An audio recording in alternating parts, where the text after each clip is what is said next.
Hindi naman lang. Ay, Hindi na-capture. hindi nyo man lang inatim. Tanong yan.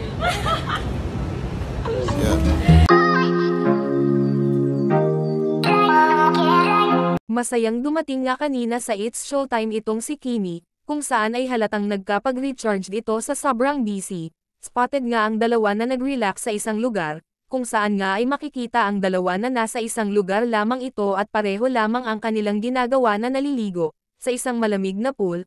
Kahit hindi sila magkasama ay halatang iisa lamang ang place na kanilang pinuntahan, at talagang magkasama nga ang dalawang mag-couple na ito at hiwalay lamang ang babae at lalaki na maliligo. Narito ang video.